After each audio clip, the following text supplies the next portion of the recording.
Tem dia que eu acordo com fé e tem dia que eu acordo só com culpa. E é estranho. Eu creio em Deus, eu creio em Jesus, mas por dentro parece que eu ainda estou em julgamento. Hoje eu quero falar do que eu demorei a entender. Jesus não veio só para me inspirar, ele veio para me resgatar. E isso muda a forma como eu lido com pecado, vergonha, medo e até com a morte. Se você já sentiu que Deus está cansado de você, fica comigo. Eu cresci ouvindo que cristianismo é ser melhor. Só que a Bíblia começa por outro diagnóstico.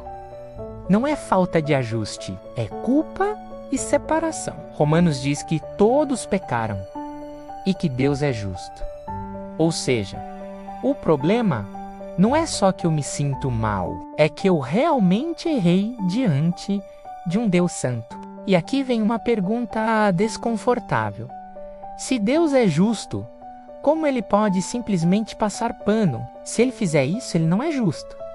Se ele for só justo, eu tô perdido. É por isso que a cruz é o centro. A Bíblia não descreve a cruz como um símbolo bonito. Ela descreve como substituição. No livro de Isaías, no capítulo 53, fala que o castigo que nos traz paz estava sobre ele. E na segunda carta do apóstolo Paulo aos Coríntios, no capítulo 5, diz: aquele que não conheceu pecado, Deus o fez pecado por nós. Isso significa, Jesus não morreu só para mostrar amor, ele morreu para tratar a culpa. Ele entrou no lugar que era meu. E isso confronta meu orgulho. Eu queria contribuir, eu queria pagar uma parte. Mas a cruz diz: Boque ene o paga. Bok recebe. Agora vem a parte que muita gente fala vitória, mas sem entender vitória sobre o quê? Colossenses diz que Deus cancelou a dívida que nos era contrária e desarmou principados e potestades. Pensa assim: se a maior arma contra mim era a acusação, você é culpado?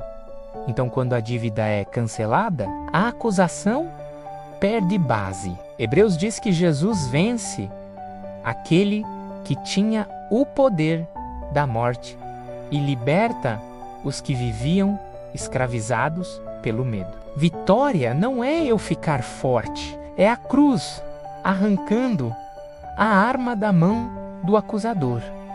E aí entra a transformação, porque se Cristo morreu por nós e venceu por nós, isso não termina em ok, está pago. Começa uma nova vida. Romanos 6 diz que fomos unidos à morte e ressurreição de Cristo para andarmos em novidade de vida. Então a obediência deixa de ser uma tentativa de comprar aceitação e vira a resposta de quem foi aceito. Se eu obedeço para ser amado, eu viro religioso, ansioso. Se eu obedeço porque fui amado, eu começo a ser discípulo. É como uma dívida impagável. Você pode se inspirar, trabalhar mais, prometer que vai mudar, mas o protesto continua lá.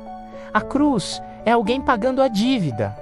A ressurreição é o recibo público quitado. E a vida cristã é parar de viver como condenado e aprender a viver como filho. Talvez hoje você esteja carregando culpa, medo, sensação de que Deus já desistiu. O evangelho não é melhore e volte. Volte porque Cristo fez por você. Se você quer, faz uma oração simples, sem teatro.